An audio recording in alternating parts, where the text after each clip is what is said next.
Hello everyone, good night.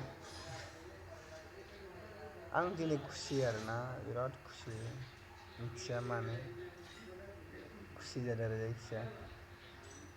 खुसिबो थानांगौ गोसो गाबमा मालाय बहाथो बहा मा मोनबावनो नङा होमबा ना सोरबा सासेखौथ' हास्थायबाय थानानै गावखौनो गाव दुखु होनांगौ बे नङा लोगोफोर आं ओरैबायदि गोसो हमथानानै दं आंनि गोसोआ गुवार आरोना मानो होनोब्ला सोरबा सासे खारबाय सोरबा सासे थांबाय बेखौ गावखौनो गाव लोरबांथि खोबना लानांगौ बे नङा लोगोफोर आं डाइरेक्ट बुंखायो नै दाबायदिनि जेनेरेसन दाबायदिनि माबा सोलिबाय थानाय जाफ्लेबाय थानाय बाथ्राखौ लानासो बुंदों आरो आं ओंखायनो आङो लाब गैया टेनसन जाया आं टेनसनाथ' जायो माथो खालामनो होमबाबो गोसो गुवार खालामनांगौ आरो गावखौनो गाव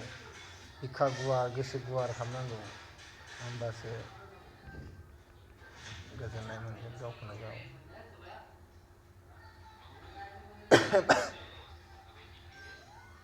उफाय गैया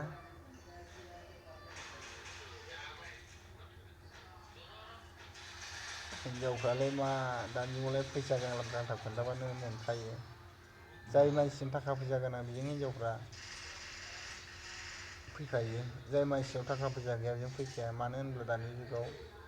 थाखा फैसा गोनांखौसो नागिरखायो मानो होनबा इयुन लाइफ संसारखौ नायनांगौ गोनां दं नालाय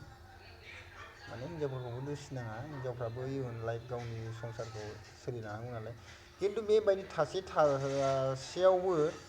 थाखा फैसा गोनांसो थानायावबो खारनांगौ बे नङा आरोना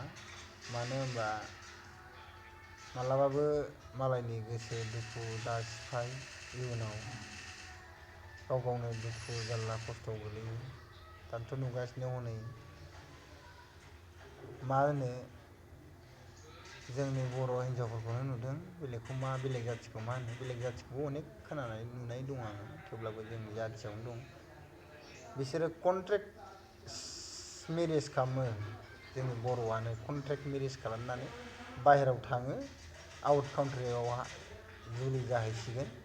ग्रोब फैफिनसिगोन बेफोरो कन्ट्रेक्ट मेरेज आरोना